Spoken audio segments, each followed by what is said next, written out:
অভাগীর স্বর্গ লিখেছেন শরৎচন্দ্র চট্টোপাধ্যায়। দ্বিতীয় পরিচ্ছেদ। সন্তানের নামকরণকালে পিতামাতার মূঢ়তায় বিধাতা পুরুষ অন্তরিক্ষে থাকিয়া অধিকাংশ সময়ে শুধু হাস্য করিয়াই ক্ষান্ত হন না, তীব্র প্রতিবাদ করেন। তাই তাহাদের সমস্ত জীবনটা তাহাদের নিজের নামগুলাকেই যেন আমরণ ভ্যাংচাইয়া চলিতে থাকে। কাঙালির মার জীবনের ইতিহাস ছোট, কিন্তু সেই ছোট্ট কাঙাল জীবনটুকু বিধাতার এই পরিহাসের দায় হইতে অব্যাহতি লাভ করিয়াছিল। তাহাকে জন্ম দিয়া মা মরিয়াছিল, বাপ রাগ করিয়া নাম দিল অভাগী। মা নাই, বাপ নদীতে মাছ ধরিয়া বেড়ায়, তাহার না আছে দিন না আছে রাত। তবু যে কি করিয়া ক্ষুদ্র অভাগী একদিন কাঙালির মা হইয়া বাঁচিয়া রহিল, সে এক বিস্ময়ের বস্তু। যাহার সহিত বিবাহ হইল তাহার নাম রসিক বাঘ। বাঘের অন্য বাঘিনী ছিল, ইহাকে লইয়া সে গ্রামান্তরে উঠিয়া গেল। অভাগী তাহার অভাগ্য ও শিশুপুত্র কাঙালিকে লইয়া গ্রামে পড়িয়া রহিল। তাহার সেই কাঙালি বড় হইয়া আজ 15 পা দিয়াছে, সবেমাত্র বেতের কাজ শিখিতে আরম্ভ করিয়াছে। অভাগীর আশা হইয়াছে আরো বছরখানেক তাহার অভাগ্যের সহিত যুঝিতে পারিলে দুঃখ ঘুচিবে। এই দুঃখ যে কি যিনি দিয়াছেন তিনি ছাড়া আর কেহই জানে না। কাঙালি পুকুর হইতে আচাইয়া আসিয়া দেখিল তাহার পাতের ভুক্তাবশেষ মা একটা মাটির পাত্রে ঢাকিয়া রাখিতেছে। আশ্চর্য হইয়া জিজ্ঞাসা করিল, তুই খেলি না মা? বেলা গড়িয়ে গেছে বাবা, এখন আর খিদে নেই। ছেলে বিশ্বাস করিল না, বলিল, না খিদে নেই বইকি, কই দেখি তোর হাঁড়ি। এই ছলনায় বহুদিন কাঙালির মা কাঙালিকে ফাঁকি দিয়া আসিতেছে। সে হাঁড়ি দেখিয়া তবে ছাড়িল, তাহাতে আর একজনের মতো ভাত ছিল। তখন সে প্রসন্ন মুখে মায়ের কোলে গিয়া বসিল। এই বয়সের ছেলে সচরাচর এরূপ করে না, কিন্তু শিশুকাল হইতে বহুকাল যাবৎ সে রুগ্ন ছিল বলিয়া মায়ের কোর ছাড়িয়া বাহিরের সঙ্গী সাথীদের সহিত মিশিবার সুযোগ পায় নাই। এইখানে বসিয়াই তাহাকে খেলাধুলার স্বাদ মিটাইতে হইয়াছে। এক হাত গলা জড়াইয়া মুখের উপর মুখ রাখিয়াই কাঙালি চকিত হইয়া কহিল, মা তোর গাজে গরম, কেন তুই অমন রোদে দাঁড়িয়ে মরা পোড়ানো দেখতে গেলি? কেন আবার মেয়ে এলি? মরা পোড়ানো কি তুই? মা শশব্যস্তে ছেলের মুখে হাত চাপা দিয়া কহিল, ছি বাবা, মরা পোড়ানো বলতে নেই, পাপ হয়। সতীলক্ষ্মী মা ঠাকুরন রথে করে স্বর্গে গেলেন। ছেলে সন্দেহ করিয়া কহিল, তোর এক কথা মা, রথে চড়ে কেউ নাকি আবার স্বর্গে যায়? মা বলিল, আমি যে চোখে দেখলু কাঙালি, বামুন মা রথের উপর বসে, তেনার রাঙা পা দুখানি যে সবাই চোখ মেলে দেখলে রে। সবাই দেখলে? সবাই দেখলে। কাঙালি মায়ের বুকে ঠেস দিয়া বসিয়া ভাবিতে লাগিল। মাকে বিশ্বাস করাই তাহার অভ্যাস। বিশ্বাস করিতে সে শিশুকাল হইতে শিক্ষা করিয়াছে। সেই মা যখন বলিতেছে সবাই চোখ মেলিয়া এত বড় ব্যাপার দেখিয়াছে, তখন অবিশ্বাস করিবার আর কিছু নাই। খানিক পরে আস্তে আস্তে কহিল, তাহলে তুইও তো মা স্বর্গে যাবি। বিন্দির মা সেদিন রাখালের পিসিকে বলতেছিল, ক্যাংলার মার মতো সতীলক্ষ্মী আর তুলে পাড়ায় নেই।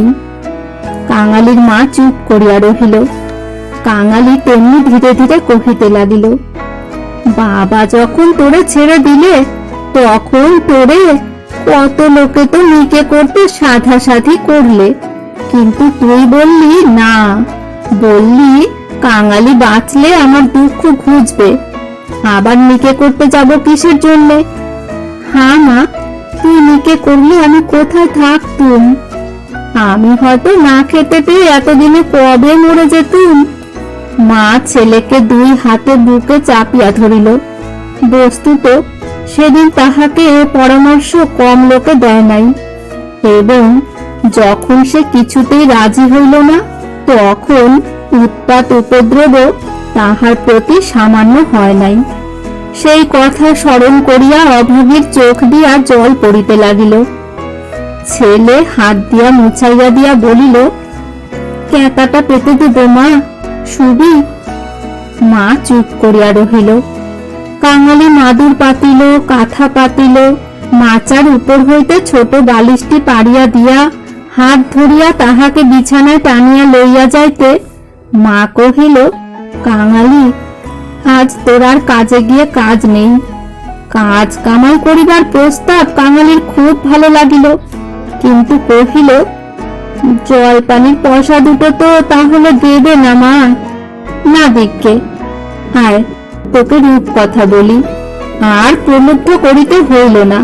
কাঙালি তৎক্ষণাৎ মায়ের বুক ঘেঁষিয়া শুইয়া পড়িয়া কহিল, বল তাহলে, রাজপুত্তুর, কোটালপুত্তুর আর সেই পক্ষীরাজ ঘোড়া। অভাগী রাজপুত্র, কোটালপুত্র আর পক্ষীরাজ ঘোড়ার কথা দিয়া গল্প আরম্ভ করিল। এ সকল তাহার পরের কাছে কতদিনের শোনা এবং কতদিনের বলা উপকথা। কিন্তু মুহূর্ত কয়েক পরে কোথায় গেল তাহার রাজপুত্র, আর কোথায় গেল তাহার কোটালপুত্র? সে এমন উপকথা শুরু করিল, যাহা পরের কাছে তাহার শেখা নয়, নিজের সৃষ্টি। জ্বর তাহার যত বাড়িতে লাগিল, উষ্ণ রক্তস্রোত যত দ্রুত বেগে মস্তিষ্কে বহিতে লাগিল, ততই সে যেন নব নব উপকথার ইন্দ্রজাল রচনা করিয়া চলিতে লাগিল। তাহার বিরাম নাই, বিচ্ছেদ নাই। কাঙালির স্বল্প দেহ বার বার রোমাঞ্চিত হইতে লাগিল। ভয়ে বিস্ময়ে পুলকে সে সজোরে মায়ের গলা জড়াইয়া তাহার বুকের মধ্যে যেন মিশিয়া যাইতে চাহিল। বাহিরে বেলা শেষ হইল, সূর্য অস্ত গেল। সন্ধ্যার ম্লান ছায়া গাঢ়তর হইয়া চরাচর ব্যক্ত করিল, কিন্তু ঘরের মধ্যে আজ আর দীপ জ্বলিল না। গৃহস্থের শেষ কর্তব্য সমাধা করিতে কেহ উঠিল না। নিবিড় অন্ধকারে কেবল রুগ্ন মাতার অবাধ গুঞ্জন নিস্তব্ধ পুত্রের কর্ণে সুধা বর্ষণ করিয়া চলিতে লাগিল। সেই শ্মশান ও শ্মশান যাত্রার কাহিনী, সেই রথ, সেই রাঙা পা দুটি, সেই তার স্বর্গে যাওয়া।